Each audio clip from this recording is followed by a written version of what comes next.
Military Affairs correspondent Carl Rochelle joins us again live from Dulles Airport with the Blackbird's landing. Carl?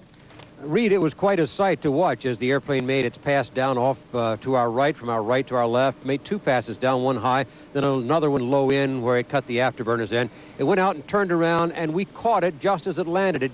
It was hidden behind the buildings part of the way through, but you could see it as it touched down and swung around, and the drogue chute opened out behind it. That's because, not that maybe brakes wouldn't stop it okay, but if you need the drogue chute out to sort of slow the airplane down so you don't burn the brakes up trying to bring it into a stop, the drogue chute drops off when it slows down to about 50 knots. And in this case, the airplane went all the way down to the end of the runway. It is taxiing up now. If we can take a look at the airplane, it is swinging down right in front of us. Tom, could we swing around and take a shot of the airplane as it comes right down in front of the tarmac, right in front of us? We're out on the ops building at Dulles, where most of the people come in, and there's a restaurant behind us and the terminal area down below us. This is approximately the area where this airplane will stay. It is going to pass in front of us, left to right, go down to the end of the taxiway, turn around and come back up in front. There are two yellow stands down. They are there for the crew to get out of the airplane and come down and continue the ceremony here. This is, Reed, as you said, the last official flight for this airplane, which, by the way, also already holds a record, the London to United States speed record. I think it went London to Los Angeles, but it did make a speed record. It does hold a couple of speed records.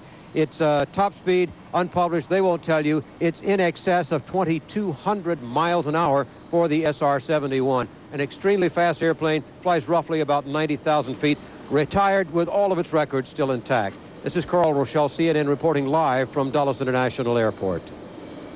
And so we're coming to the end of one of the fastest world days we've had, Bobby.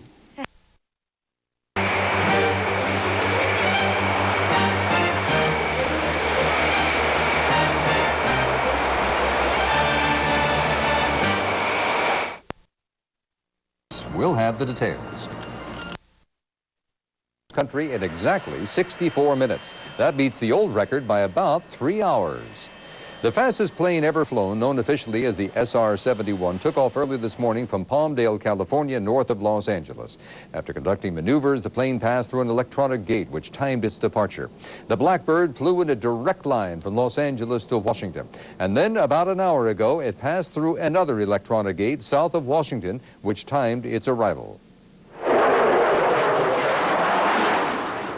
The Blackbird landed at Dulles International Airport outside Washington just a few minutes ago. The plane, which has been around for 28 years, is being mothballed because of budget cuts. Pentagon is giving this particular Blackbird to the Smithsonian Institution. Today's cross-country flight was set up because the Pentagon wanted to have one last hurrah for the Blackbird. And was previously used as a reconnaissance aircraft. Following today's flight, the Blackbirds are being grounded, retired by Pentagon budget cuts. Jet holds all the world aviation speed and altitude records, but as CNN's Al Hinman reports, it is now time for it to retire.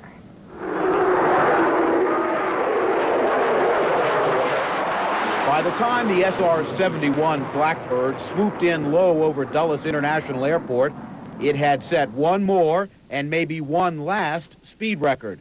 64 minutes from Los Angeles to Washington, flying into history at 85,000 feet and nearly 2,300 miles an hour. The old record was just over 4 hours, set in 1983 by a commercial Learjet. In the California desert, long before dawn, the SR-71 rolled out for its final flight.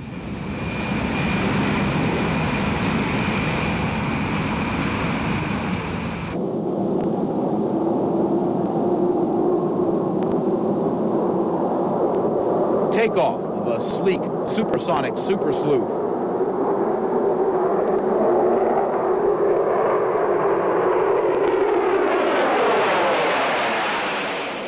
For nearly 3 decades, the Blackbird's been keeping a high-flying eagle eye on the world for the U.S. Defense Department, all the while setting every world aviation record for speed and altitude.